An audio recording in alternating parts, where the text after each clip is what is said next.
Ah bien le bonjour, on est reparti pour une petite vidéo Steelbook Custom, donc celle des Steelbooks que j'ai effectué sur le mois d'août. Et ouais, les vacances sont finies, hein, mais pendant les vacances j'ai pu en faire pas mal, j'en ai fait 45. Alors quand je dis 45, je mélange des customs anciens que j'ai refait, mélangés à des nouveaux customs de films que j'avais jamais encore fait. Parce que voilà, j'ai refait une série de steelbook. Moi je suis très changeant, donc un coup je fais un style, une conception particulière, après je veux en refaire d'autres, mais ce que j'aime bien surtout dans la collection c'est l'homogénéité, ce qui fait que là vous allez voir que j'ai fait beaucoup de custom avec des cadres blancs, donc ça plaira pas à tout le monde, hein, parce qu'il y en a qui n'aiment pas les cadres, ils veulent des images pleines, parce que ça ressemble plus à des vrais steelbooks on va dire. Moi je m'en fous, c'est ma collection, donc fatalement les cadres, ben, j'aime ça, et puis je me suis pris d'affection pour faire des finitions avec une peinture métallique qui ont un rendu brillant, qui protège les visuels. Donc je trouve ça hyper cool. Donc voilà, je vous lance ça tout de suite. Et n'oubliez pas qu'à la fin, il y a un Steelbook Custom du vainqueur du mois d'août. Donc si vous voulez savoir si vous avez gagné, restez bien jusqu'au bout. Allez, c'est parti, top générique.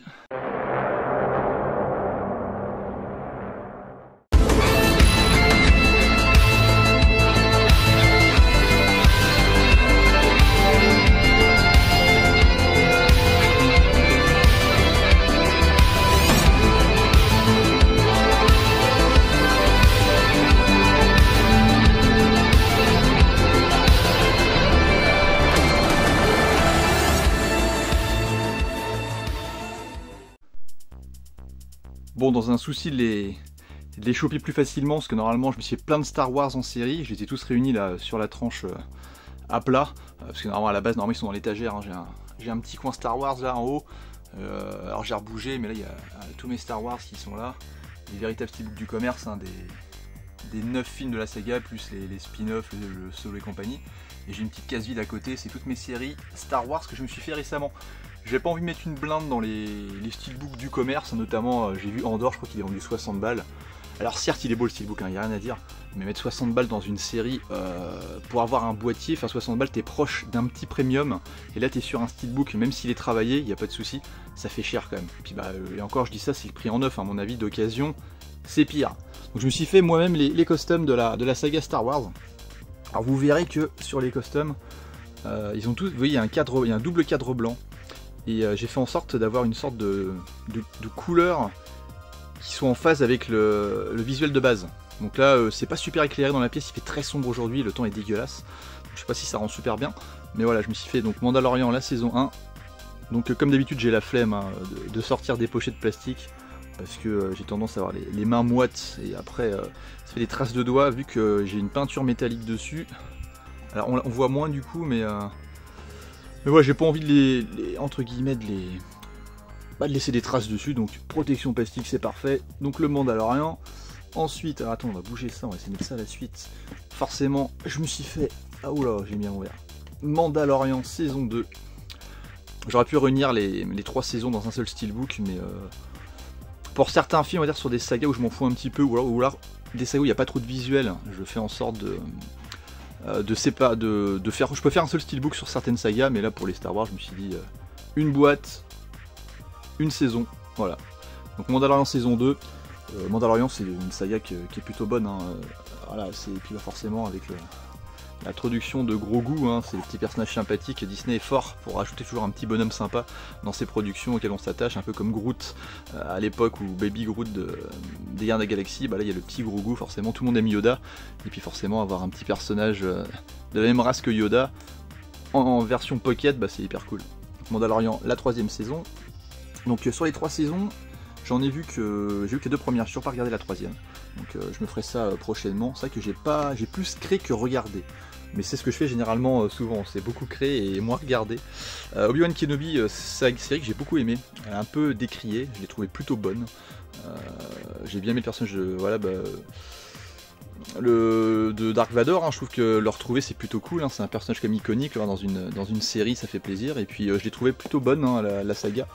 Contrairement à Boba Fett, que je n'ai pas regardé entièrement. Donc j'ai regardé quelques épisodes, il faut que je la continue, mais j'ai pas regardé entièrement. C'est un petit peu pour l'instant dans les sagas que j'ai vues Star Wars de Disney+, pour l'instant c'est la série dérivée de Star Wars que j'aime le moins par élimination. C'est pas nul, mais c'est un petit peu en dessous des attentes, et puis surtout après Mandalorian et Obi-Wan, je trouve ça un peu en dessous. Ensuite, je me suis fait Andor. Donc si je dis pas de conneries, elle est rattachée un peu à Rogue One, celle-là. Alors je suis pas un spécialiste de Star Wars, et je dis beaucoup de conneries, donc vous inquiétez pas hein, si des fois je me plante dans les noms, ou je me plante, surtout pour les fans purs et durs de Star Wars, et je pense qu'il y en a quand même un paquet, même si les vrais fans c'est ceux qui sont plutôt axés sur les vieux épisodes de Star Wars, et non pas les récents. Mais voilà, Andor apparemment j'ai eu de très bons échos, mais j'ai pas regardé, donc toutes les séries qui restent de Star Wars, je ne les ai pas vues, mais voilà, je me les suis toutes faites comme ça, j'aurai absolument tout et je continuerai dans cette optique là, toujours avec le cadre blanc. Ashoka pas vu non plus forcément. Voilà. Et à chaque fois je fais la même chose, je vous ai pas montré, je sais pas si on va bien voir, mais toujours le titre sur la tranche, et à chaque fois je mets saison 1. J'ai rajouté le logo Ultra HD, alors je voulais plus mettre de logo Blu-ray Ultra HD, parce qu'en fait les galettes c'est pas forcément les galettes qui correspondent à du 4K ou du Blu-ray, ou des fois je peux même mettre des DVD hein, sur certains steelbooks que je me fais, donc c'est pour ça que maintenant je mets plus. Mais voilà, sur les stores ça me gêne pas, parce qu'ils sont à part, ils sont pas dans ma collection de base. Je vous avais dit que j'avais séparé en vrai steelbook, mes anciens costumes, mes nouveaux costumes, j'ai fait plusieurs catégories, après le passage de Monsieur Kazazel qui m'avait recommandé voilà, de bouger, parce qu'il cherchait les vrais steelbooks et les faux à chaque fois, et je lui ai dit t'aurais dû les séparer. Et j'avais cogité, je me dis pourquoi pas, et puis effectivement, même moi je trouve que c'est plus joli comme ça. Et voilà, The Acolyte, pas vu non plus, c'est la série la moins bien notée. Alors moi je me fie à Allociné, hein, pas à IMDb, mais je crois que pour l'instant c'est la saga qui a été la moins bien reçue. Donc voilà, les Star Wars c'est fini. Ensuite je les ai sortis aussi de leur coin, parce que j'ai un coin DC Universe, comme j'ai un coin Marvel Universe. Je me suis fait Aquaman en The Lost Kingdom, toujours avec les cadres. Alors j'ai fait que des cadres. En fait, c'est con ce que je vais dire, je vous avais déjà dit, j'avais fait des films à l'époque avec des cadres blancs sur fond noir, alors que là, le contour, à chaque fois, il est de la même couleur que... Enfin, il reprend le code couleur du centre, du coup, pour moi, c'est pas dépareillé. Et je vous avais dit que j'adorais l'époque télécassette, je suis un gros nostalgique de cette époque-là, avec les jaquettes que tu découpes dans les magazines, et il y a toujours des cadres, et moi, je trouvais ça très cool, c'est pour ça que ça me rappelle ça, et puis j'ai envie de me dire, voilà, vu que maintenant, on est beaucoup à faire du custom, il y en a plein qui font ça. J'ai envie de me dire, voilà, dès qu'on voit un steelbook custom avec un cadre, putain, ça c'est du John Steelbook, tu vois. Ça c'est un peu la marque de fabrique, même si j'ai pas inventé le cadre. Hein. Le cadre, n'importe qui peut le faire, c'est de la rigolade. Et Justice League, la version Zack Snyder, qui est largement meilleure que la version de Josh Whedon, il n'y a pas photo. Beaucoup plus dramatique, même si le 4/3 qui avait été pris en partie, c'est vrai que moi j'aime bien comme tu as un grand écran 16/9, avoir une image pleine. Je fais pas partie de ceux qui aiment avoir des bandes noires. Et là, avoir du 4/3, c'est encore pire, mais c'est un choix de Zack Snyder pour avoir un vrai champ de hauteur et de profondeur et pour donner de l'importance au personnage. Et c'est vrai que c'est pas con. Vous voyez, j'ai tous mis à plat là, ça vous donne une belle petite collection, mais voilà, c'est que du cadre. Et vous allez en manger du cadre parce que j'en ai fait partout. Voilà. Donc là, il y a tout ça que j'ai fait. Et maintenant, on va passer à mon étagère où j'ai mis mes steelbooks custom dernière génération. Donc ceux que j'estime définitifs, parce que je vous dis, j'ai plein de costumes que j'ai fait au début que je referai, je les ai un petit peu isolés. Alors, je me suis fait 10 Cloverfield Lane. Alors Cloverfield j'aime pas trop, j'aime pas les films avec la caméra qui bouge dans tous les sens. Je l'ai pas gardé, pourtant j'aime bien quand j'ai un film de la saga avoir tout, mais je l'ai pas gardé. Par contre, en mode huis clos, 10 Cloverfield Lane, je le trouve très très bon celui-là, au niveau de la tension et puis du personnage un peu dérangeant avec John Goodman, j'ai trouvé ça vraiment... j'ai trouvé très très bon celui-là, et celui-là je l'ai gardé, alors qu'à la base j'étais à virer, à garder l'autre en fait pour avec celui-là, mais l'autre je l'aime vraiment pas du tout. 13 Sins, celui-là est pas mal aussi, avec un mec qui va lui arriver plein de trucs. Je l'ai vu qu'une seule fois, je crois qu'il a plein de gages à faire, et en fait je crois que c'est tiré d'un film asiatique, je pourrais pas dire si c'est japonais ou coréen, mais c'est l'adaptation américaine. Et c'est une sorte de thriller, il va se passer pas mal de trucs, et puis quelqu'un à chaque fois il l'appelle, il faut qu'il fasse des choses, ou alors il lui annonce qu'il va lui arriver des choses dans la journée, que des trucs de merde, et c'est assez... c'est un petit peu trashouille, c'est pas mal. Je pourrais pas vous expliquer à fond, parce que je l'ai vu il y a peut-être 5-6 ans, et puis je dirais que la mémoire, quand on vieillit, curieusement on se rappelle bien des films de son enfance, mais par contre les films qu'on a vus il y a pas très longtemps, est-ce que parce qu'on fait autre chose en même temps, ou on est moitié endormi, mais on s'en rappelle moins, ça m'arrive très régulièrement quoi. The Cure for Life, très bon film aussi. Très dérangeant, très spécial, avec des gens qui vont pour faire une sorte de cure de jouvence, et puis il se passe des trucs un peu paranormaux, un peu bizarres sur une île. Vraiment sympa celui-là aussi. Après, Un film que j'ai pas autant aimé que les gros fans, mais A Star is Born, avec Lady Gaga et Bradley Cooper. Le film est bon, hein, forcément, la chanson, moi je l'avais entendu. Il y a beaucoup de films comme ça où la chanson a passé à la radio 15 milliards de fois et je vois le film après, ce qui fait que la chanson me gave avant d'avoir vu le film. Mais c'est vrai que remis dans son contexte, quand elle la chante, notamment à la fin, c'est émouvant, il n'y a rien à dire. C'est un beau film musical, c'est pas mon film préféré dans cette catégorie-là, mais voilà, c'est un film à posséder, et ça, il n'y a pas de souci. Un petit Steven Seagal. Alors celui-là, quand on était avec Monsieur Cazazel à Happy Cash, ils avaient, une semaine avant que j'étais passé, ils avaient depuis longtemps un duo avec celui-là de Steven Seagal, donc c'est Nico, et puis un autre film avec Kurt Russell et Steven Seagal qui est en second rôle, je pense qu'il a un rôle moins important.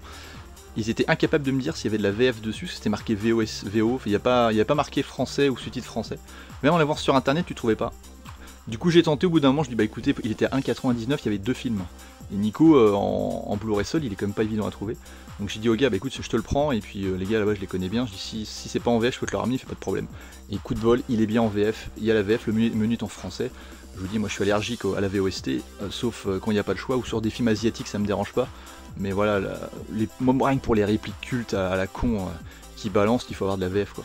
Et Nico, je l'ai regardé il y a pas longtemps, franchement, c'est pas des grands films, c'est tellement plaisant à regarder, puis alors tu te prends pas la tête. C'est un peu le même délire que Nico, on va dire, Act of Vengeance. Pareil, film où le mec, je crois qu'il est devenu, je sais plus s'il est sourd et muet ou s'il veut plus parler depuis que sa femme est morte, mais en gros, mais par contre, il est en mode revanche totale. Et Banderas, dedans, il est bon. On croit pas qu'on va le voir dans ce genre de film, et encore, je dis ça, moi je l'avais découvert à l'époque dans Desperado, mais non, très très bon ce film là, il est hyper vénère, il va se venger et puis il fait pas semblant. Alors désolé, le stabilisateur avait lâché, donc j'ai remis un peu de batterie, j'espère que ça va tenir jusqu'à la fin, parce qu'il reste pas mal de costumes à présenter. Ensuite, un petit film culte de mon enfance, American Ninja. Et là je voudrais remercier Alcor qui m'avait expliqué, parce que dans American Ninja, il faut savoir qu'il y a eu, donc il y a 5 épisodes. Il y a 5 épisodes, je crois que Dudikoff, donc l'acteur principal qui est là, il doit jouer dans 3 épisodes au moins, dans le premier, dans le deuxième c'est sûr. Il n'est pas dans le 3, il revient dans le 4 et il n'est pas dans le 5. Sauf que, il y a un autre film qui est sorti chez ESC qui s'appelle American Ninja 2. American Warrior 2, pardon. Parce que ce film-là, il faut savoir qu'il s'appelle American Ninja, mais quand il est sorti en France, et moi quand je l'avais enfin mon père l'avait en VHS, avec la jaquette télécassette, c'était American Warrior le titre. Et il existe un film qui s'appelle American Warrior 2, avec Michael Dudikoff et avec le Black, la Jackson, je sais plus son nom d'acteur, et réalisé par Fistenberg, enfin c'est le même réalisateur. Et du coup je me dis bah merde, c'est bizarre parce que c'est le même nom, c'est American Warrior 1 celui-là, l'autre c'est le 2, mais ils ont pas les mêmes noms, ils ont pas les mêmes rôles, c'est pas des ninjas.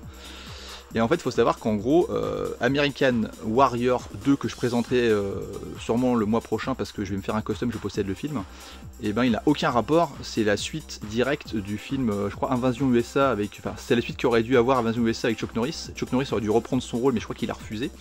Et les réalisateurs, qui étaient, je sais plus son prénom, mais Zito, le nom de famille, ne l'a pas fait, donc c'est Fistenberg qui l'a récupéré. Et du coup il a gardé le nom du personnage, mais enfin je suis peut-être pas clair dans ce que je raconte, mais en gros la suite qui s'appelle American Warrior 2 est la suite d'Invasion USA, donc rien à voir avec American Ninja. Pour regarder American Ninja, pour voir le 2, faut regarder American Ninja 2, ce qui est logique, mais qui s'appelle chez nous le Ninja Blanc. Donc un vrai bordel cette histoire de numéro 2 où je comprenais rien, pourquoi c'est les mêmes acteurs, pourquoi c'est pas le même nom. Grâce à Alcor je sais, merci Alcor. D'ailleurs, je vous invite à aller regarder sa vidéo, je mettrai un petit onglet en haut à gauche, mais la vidéo qu'il a fait sur sa collection faite par Cazazel, et oui, je le cite beaucoup, mais parce que on s'est beaucoup vu, enfin on s'est vu dernièrement, et du coup on a fait des vidéos ensemble. D'ailleurs, il y en a une qui débarquera sur ma chaîne, où avec Il ne peut en rester qu'un, et ça vaut le coup, parce qu'on est parti complètement en couille sur cette vidéo-là. Ensuite, enfin c'était une aparté, on repart sur les Steelbook Custom, An American Werewolf in London. Je l'ai vu tardivement celui-là parce que je l'avais pas vu avant d'avoir fait le custom. Alors le custom je l'avais déjà fait avant. Là j'ai juste remodifié la tranche. Ce que je vous dis, les tranches je veux plus avoir de gros baies de Blu-ray comme. Alors, attendez, on va bifurquer, je vous remonte pour ceux qui n'auraient pas vu. Là c'est les vilains petits canards, ce que j'appelle, hein, les gros. Alors pas ceux-là, les petits baies de Blu-ray, ils me vont bien, ça me dérange pas. C'est la catégorie numéro 2 que j'avais fait. Mais c'est ceux-là là. Non, pas ceux-là. Je vois même pas ce que je fais. Ils sont là. Voilà, les Blu-ray comme ça, les Ultra HD, même les tout premiers que j'avais fait où je coupais les tranches des jaquettes de DVD et je les remettais en format Blu-ray. Tout ça, j'en veux plus. Donc tout ça, c'est ce qu'il y a à modifier dans le temps. Voilà. Donc là je me suis juste refait la tranche de American Werewolf in London, mais le costume en lui-même, la face avant et arrière, je les avais déjà faites avant. Donc en gros on va dire que c'est juste une petite retouche. Antebellum. Alors j'ai bien aimé le film, je trouve qu'il était bâclé sur la fin. Voilà, bon les réactionnaires diront que voilà, c'est les noirs c'est les gentils, les blancs c'est les méchants, bon ça on va dire qu'on s'en fout un petit peu. Le film en lui-même il est quand même très dérangeant. Et la fin, il manque 20 minutes de développement parce que l'ambiance générale est bonne, mais je sais pas, il manque quelque chose. Hein. On est loin de Get Out, hein, du même réalisateur. Je crois que c'est le même réalisateur, je vais pas dire de conneries. Ou alors il produit celui-là, je sais plus, vous me direz parce que j'ai un doute, mais on est un peu dans le même type d'ambiance. Attack the Block. Sympa. Avec lui, là je sais plus son nom, mais c'est le mec qui joue dans la dernière trilogie de Star Wars, hein, qu'on pensait qu'il aurait un grand rôle, mais finalement le mec devient un petit figurant quasiment dans la trilogie, parce qu'on voit quasiment plus après. Bodega, je crois qu'il s'appelle, je sais plus son prénom. Un petit film avec des extraterrestres, un film anglais. Alors, j'ai un doute, je crois pas que ça soit Edgar Wright qui réalise, mais il doit peut-être produire. En tout cas, il y a Nick Frost dedans, un des deux binômes des mecs de Shaun of the Dead, de la trilogie Cornetto, qui est dedans, même si je préfère Simon Pegg, mais en tout cas, il est dedans, et puis un bon film sympa. J'avais été un petit peu déçu lors du premier visionnage, je lui ai redonné une seconde chance longtemps après, finalement c'est quand même pas mal à regarder. Après, alors, Army of the Dead. Alors, Army of the Dead, c'est le film qui était uniquement dispo sur Netflix, qui est la suite de L'Armée des Morts de Zack Snyder, hein, qui était bon, hein, qui est lui-même un remake de Zombie de Romero, hein, mais alors celui-là, ouais. C'est pas foufou. Les zombies sont cool.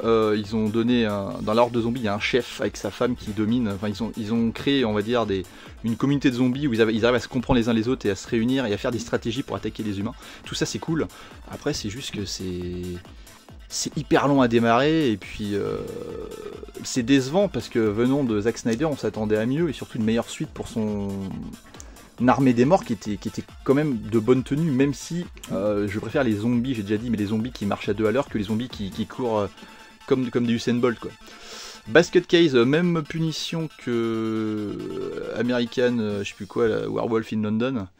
J'ai juste refait la tranche, donc j'avais déjà fait. Là, pour ce coup-là, ça méritait pas un steelbook par film. Hein. Basket Case, j'aime bien le premier. Après, le 2 et le 3 sont un peu particuliers, avec des frères siamois, un film d'horreur avec un gars qui a un frère jumeau siamois, ils sont séparés à la naissance, ils sont collés. Et lui, il est normal, mais son frangin, on dirait une pomme de terre, quoi. C'est un petit mec qui lui manque la moitié du corps, et puis son but, c'est de suivre son frère un peu et surtout de reluquer les filles et de les buter, quoi. Donc c'est hyper ancien, des effets spéciaux à l'ancienne en mode un peu pâte à modeler qui avance un peu en stop motion à 2 à l'heure. Mais ça a son charme, il y a du charme dans le travail réalisé en fait. Et moi j'aime bien ces films là des années 80 quand j'étais gamin, mais je pense qu'un jeune qui regarde ça maintenant il dit qu'est-ce que c'est que cette merde, quoi. Beverly Hills Cop, Axel Foley, je l'ai pas encore vu. J'espère que je vais réussir à passer outre le doubleur VF, hein, parce que le doubleur je crois qu'il est mort l'année dernière ou il y a 2 ans, peut-être l'année dernière. C'est vrai que la voix aussi bien pour Eddie Murphy que pour Lan dans Shrek, c'est une voix qui est très iconique. Là j'ai écouté vite fait le début et c'est vrai que la voix ça a l'air un peu plus sérieux. Beverly Hills Cop, j'adore le 1, c'est un des meilleurs films, un des films les plus connus d'Eddie Murphy, avant qu'il passe dans de la comédie pure qui est un peu plus saoulante sur la fin. J'avais moins aimé, comme beaucoup, je pense, Beverly Hills Cop 3, qui est pour moi le moins bon des 3. Le premier c'était le meilleur. On est vraiment dans l'ordre. Le premier le meilleur, après le deuxième, et ensuite le 3. Et celui-là, je pense qu'il a l'air un peu plus sérieux. Tant mieux, parce que il était parti trop loin dans l'humour, je trouve, après les années 2000, hein, tout ce qui est Professeur Folding et compagnie, je trouve ça hyper lourd comme film.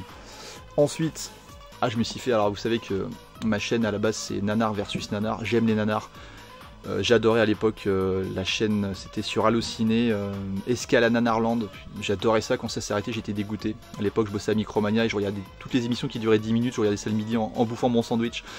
Et du coup il y a plein de films qu'ils ont montrés qui me donnaient envie de découvrir et je trouvais rien parce que tout était en VHS ou c'était des films complètement oubliés et introuvables. Et là dedans vous voyez Cameroon Connection, franchement avec le titre, avec lui là, c'est Bruce Lee. Alors attention, c'est pas Bruce Lee, hein. C'est Bruce Lee, un sosie de Bruce Lee. Et l'acteur principal, c'est Alphonse Béni. Je crois que c'est un franco-camerounais qui fait des arts martiaux. Et du coup, la Cameroon Connection, quoi. Donc, rien que le titre, quoi, c'est génial. Et puis, Voilà, je me suis fait un double, voilà, j'ai double, alors c'est Pulse Vidéo qui a sorti le Blu-ray de ces films-là, je le remercie parce qu'ils sortent vraiment des pépites de films comme Atomic Cyborg, vous verrez ce que je l'ai fait aussi il y a pas longtemps, des films complètement pétés qui reprenaient un peu les codes des blockbusters de l'époque mais complètement fauchés. Et là il y a Black Ninja, voilà. Donc les mecs ils ont la tête qui tourne, ils ont des petits fumigènes, ils n'arrivent pas à disparaître derrière, c'est complètement con, les dialogues sont nazes. Mais justement que c'est tellement nul qu'au bout d'un moment tu décroches, tu passes en mode 8ème degré et là tu savoures. Parce que c'est vrai que si tu as tendance à prendre tout du premier degré, tu regardes ça, tu te dis mais c'est une perte de temps colossale, à quoi ça sert, c'est de la perte de temps, faut regarder autre chose. Moi les nanars je trouve que voilà, il y a... Comme disait Escala Nanarland, le pire n'est jamais décevant. Et je suis complètement d'accord avec cette phrase là quoi. Ensuite, Centrale Intelligence, je me rappelle... Agents très spéciaux, je crois, non? Non, je sais plus le titre français. C'est que maintenant, je mets tous les titres en anglais. Alors, je regarde pas les films en anglais, mais les titres, je les mets en anglais parce que plus facile à trouver. Il y a plus de jaquettes avec quand on tape les titres anglais. Et puis voilà. Donc, un film sympa avec Kevin Hart qui est rigolo, qui est plutôt sympathique dans ses films à chaque fois. Puis bah, The Rock qui fait du The Rock comme d'habitude. Hein. Toujours un mec baraque et puis un petit rigolo de service. Et là, c'est un bon petit buddy movie, comme on aime bien. Ensuite, un petit Clash of the Titans avec les effets spéciaux de Harry Harryhausen, je crois, si je dis pas de conneries. Ça à l'époque c'était génial. Alors maintenant c'est pareil, ça fait illusion, les effets spéciaux paraissent datés, ça fait un peu vieillot. Mais je sais pas, il y a une vraie ambiance et puis je préfère l'original que le remake qu'ils avaient fait de Louis Leterrier là, avec Sam Worthington, là, qu'ils avaient eu de suite, qui sont plutôt rigolos, je trouve. Mais par contre celui-là il est tellement plus, je sais pas, plus ancré dans son temps, et puis les effets spéciaux, je sais pas, ça fait plus kitsch, mais kitsch généreux, quoi. Et moi j'adore ce film, hein, c'est... Avec le fameux Calibo, c'est avec sa main coupée, c'est génial, ça rappelle des bons souvenirs. Ensuite...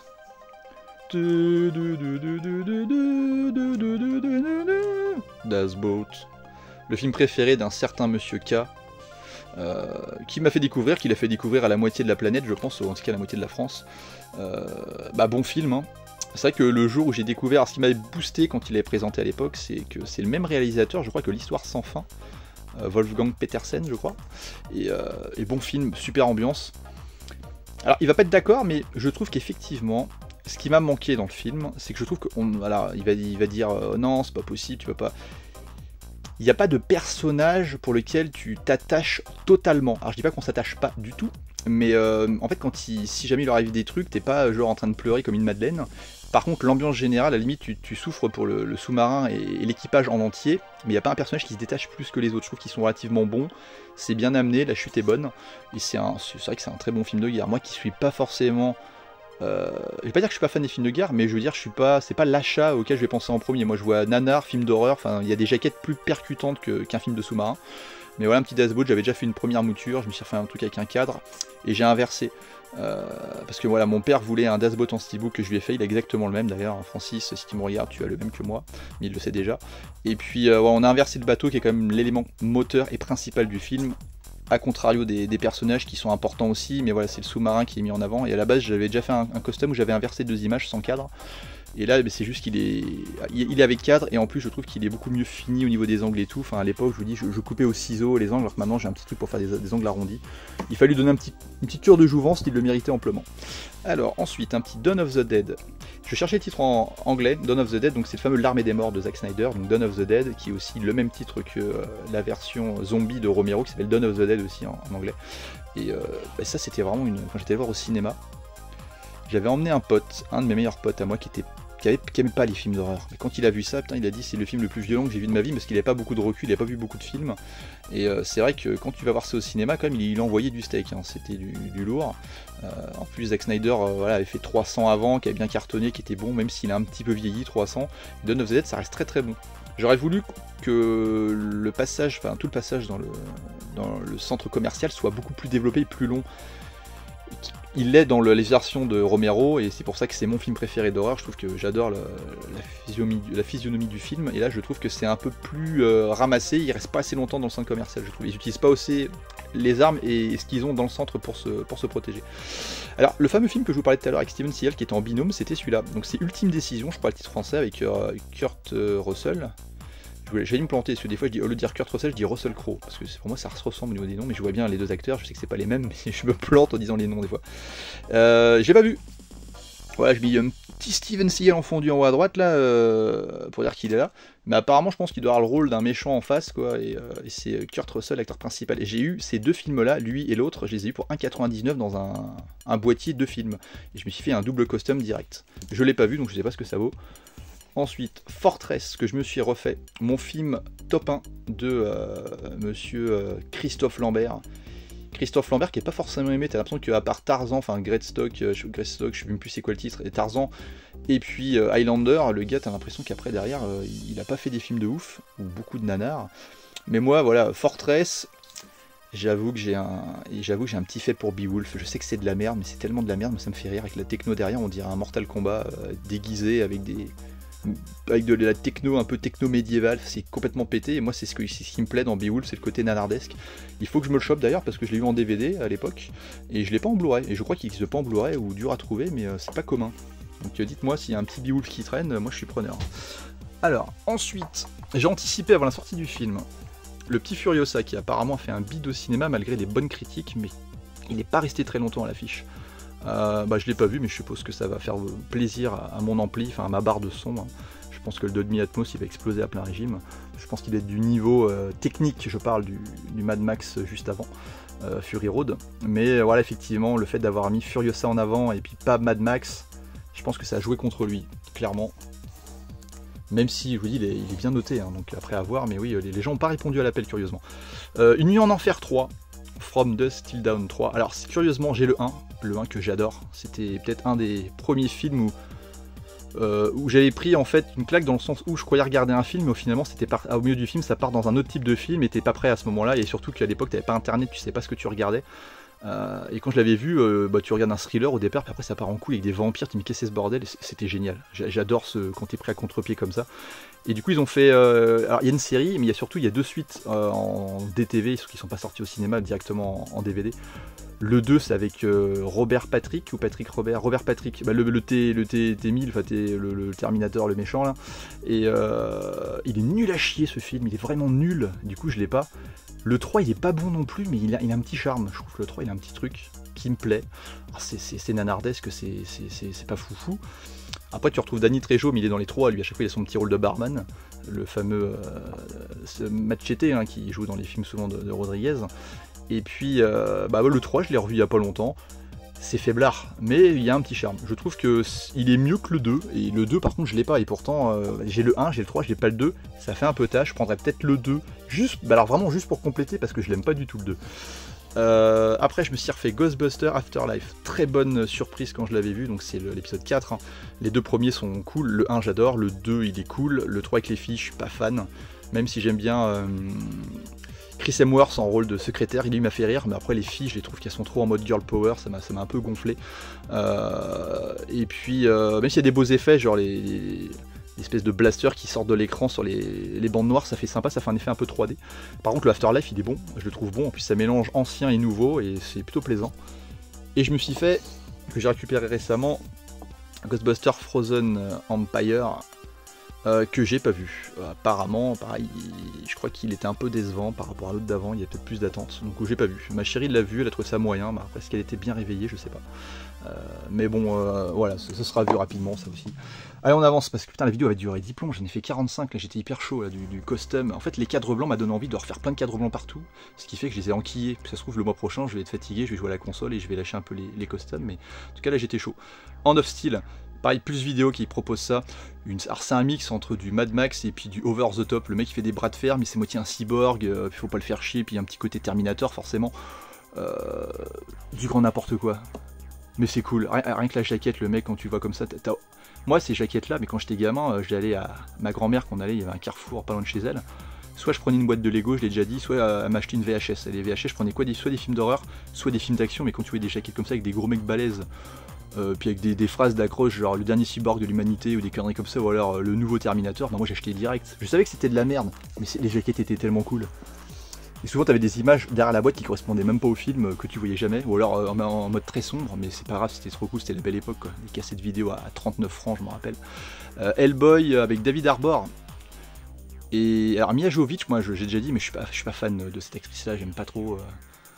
Je sais pas, je trouve qu'elle joue toujours pareil. J'ai jamais aimé donc il y a des films elle joue mieux, mais même quand elle faisait Lilou dans 5ème élément, je suis pas fan de cette actrice-là, j'adhère pas, mais son mari, Paul Anderson, qui est souvent critiqué, alors c'est pas lui qui a fait ce film-là, mais j'aime bien ces films en général, tu vois, un petit Dead Race, ou même les Resident Evil, vu que je suis fan du jeu, et qui représente mal, mais j'aime globalement bien ce qu'il fait, c'est de la série B, mais un peu de luxe, je trouve, avec des scénarios souvent un peu basiques.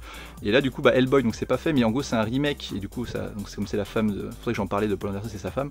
Et par contre, David Harbour, j'aime bien la proposition, on est pareil sur une série B de luxe, un peu trashouille.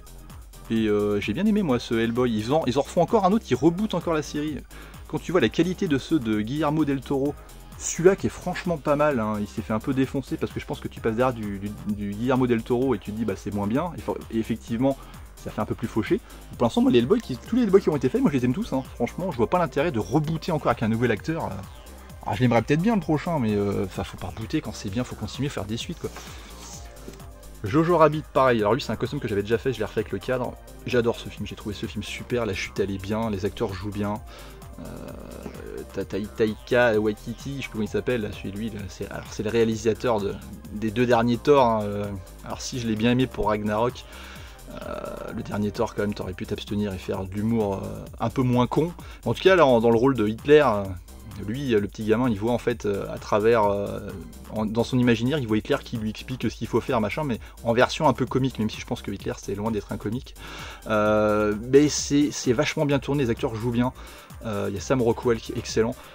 Super film, j'ai mis un 4 étoiles, hein, je note en étoiles et c'est un gros 4 étoiles. J'adore ce film, il est super bien et il méritait que j'améliore le costume dégueulasse que je lui avais fait. Enfin, dégueulasse, il n'était pas dégueulasse, mais il méritait mieux.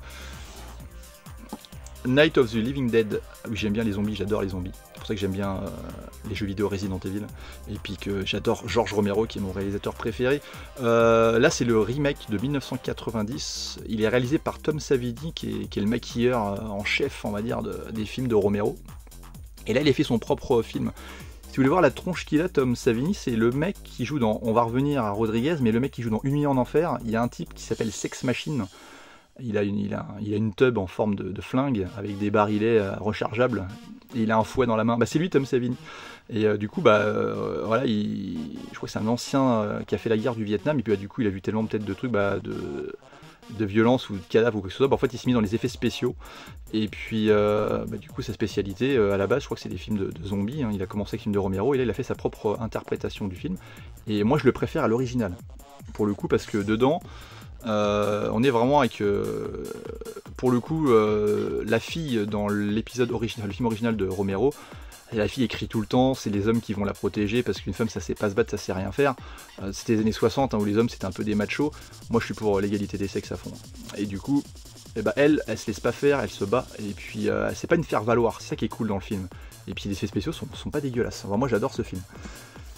Ensuite, un steelbook que j'ai refait. Alors, ça n'a jamais été un film que j'ai adoré over the top, mais j'aime bien l'époque qu'il représente, et puis le côté Stallone, macho, le mec, enfin même s'il n'est pas trop macho, mais avec son gros véhicule, les bras en avant, le petit Marcel, concours de bras de fer. T'imagines que déjà, il faut avoir le culot de faire un film avec un scénario basé autour du bras de fer, va faire 1h30 là-dessus, toi. Il n'y a que Stallone qui pouvait le faire, quoi. Et puis franchement, ça passe bien, c'est pareil encore une fois, regardez ces jaquettes-là, c'est trop cool. Les jaquettes moitié semi-dessinées avec un gros balèze et des camions détruits derrière. C'est ce qu'on veut voir quoi sur les jaquettes, moi je veux des visuels comme ça. Platoon qui est pour moi mon top 1 je pense, ou presque dans un top 3, faut qu'on fasse un top 3 avec Funky, film de guerre, tiens. Mais dans mes films préférés de films de guerre. J'adore la BO, hein. J'adore la BO et puis le film il est exceptionnel, hein. J'adore ce film donc pareil j'avais fait un custom, je l'ai recostumisé et là il me plaît bien comme ça, même si beaucoup auraient peut-être dit ouais faut mettre lui juste en fond avec les petits palmiers verts derrière. Mais moi j'aime bien voir toutes les têtes des persos, tous les personnages sont importants dedans et puis ils sont tous charismatiques, tu peux même pas savoir lequel tu mets plus en avant par rapport aux autres quoi. Ready Player One, alors ça me rappelle des bons souvenirs parce que j'avais fait mon premier costume que j'avais mis en scène en vidéo avec un petit fond musical, c'était Ready Player One que j'ai fait. Et avec du recul pareil, hein, les angles étaient mal découpés. À l'époque je collais les images de manière à ce qu'il reste quasiment 5 mm sur chaque bord. Donc ça faisait vraiment sticker collé sur boîte pour le coup. Si ça me gênait pas à l'époque, ça me gêne maintenant. Du coup, il y en a certains que j'ai conservés parce que ça passe, genre les Freddy que j'aime bien, que j'ai fait comme ça, mais vu que c'est un cadre rouge, ça fait un petit effet différent. Sur un cadre noir, ça fait un peu plus bas de gamme. Et je me suis refait Ready Player One, voilà. très... Je vais pas dire très bon film, mais un beau fan service, avec pas mal de clins d'œil qui font plaisir si vous êtes né dans les années 80 et que vous avez vu tous les films sur lesquels il fait référence. Shocker, un petit film de Wes Craven. Alors, je suis désolé, la dernière fois je m'étais planté aussi, hein, j'avais dit Wes Craven pour un film, alors que c'était John Carpenter. Je sais plus c'était quel film, mais je m'étais planté. Des fois je parle tellement vite que je dis des conneries, je vous dis. Et puis mes vidéos je les regarde pas forcément derrière, donc je préfère voilà, faire un one shot. Et puis si je me plante, vous me le dites. Et de toute façon, je reste un humain, je suis pas un cyborg, donc je peux dire pas mal de conneries. Et j'assume, mais complètement. Shocker, petit film avec un mec qui va se faire passer sur la chaise électrique, mais il revient à travers l'électricité. En fait, le mec il est électrique, mais il passe à travers les câbles et tout pour venir te buter les gens. Donc il continue à faire ses meurtres. C'est voilà, c'est des idées que tu peux avoir dans les années 80 que maintenant, enfin les mecs ils avaient plein d'idées complètement cons qui mettaient en scène et puis c'était plutôt cool. C'est pas un grand film, mais c'est rigolo à regarder. Sonic le premier. J'ai beaucoup aimé. J'ai refait du coup le Sonic le premier, et puis le 2, je pense que le mois prochain il va passer à la trappe aussi, je vais le refaire. Il va passer à la trappe, il va passer sous mes mains, parce qu'il n'y a pas à la trappe, c'est pour ça qu'il passerait pas en custom. Donc voilà, je l'ai refait. Un bon film, et puis c'était plutôt mal barré sur le papier au départ, et puis ils ont fait mélanger le personnage avec des vrais acteurs, c'est plutôt bien foutu. Le cinquième élément, quand je parlais d'Ilou tout à l'heure, et là on la voit en haut à gauche, je l'ai refait aussi. Un film que j'ai toujours bien aimé, mais que pas autant que certains qui trouvent que c'est voilà, le top de Luc Besson. Ou... Après, il faut reconnaître qu'effectivement, pour un film réalisé par un Français, après c'est une réaction quasiment à l'américaine, c'est vrai que c'était bluffant, parce qu'on est un peu, nous les Français, les parents pauvres de la science-fiction, et voir un niveau à l'américaine tourné par un Français, ça faisait plaisir. Ensuite, il en reste plus qu'un. Putain la vache. Je sais pas si ça passe vite, mais ça avance plus vite que je pensais. Le dernier, Waterworld. Pareil, un des premiers costumes que j'ai fait et que j'ai refait parce que mal fignolé. Voilà, le Mad Max aquatique avec un Kevin Costner en pleine forme. J'avais été le voir au cinéma à l'époque, celui-là. J'avais adoré. Et j'aime toujours, c'est cool à regarder, c'est fun. Et puis, il avait été pareil, critiqué à l'époque comme une sorte de sous-Mad Max et tout. Et finalement, il est vachement bien, quoi. Allez, on va se relever gentiment parce que je suis au sol et on va mettre une petite musique que vous connaissez bien, c'est la petite musique de suspense pour savoir qui a remporté le Steelbook Custom du mois d'août. Allez, c'est parti.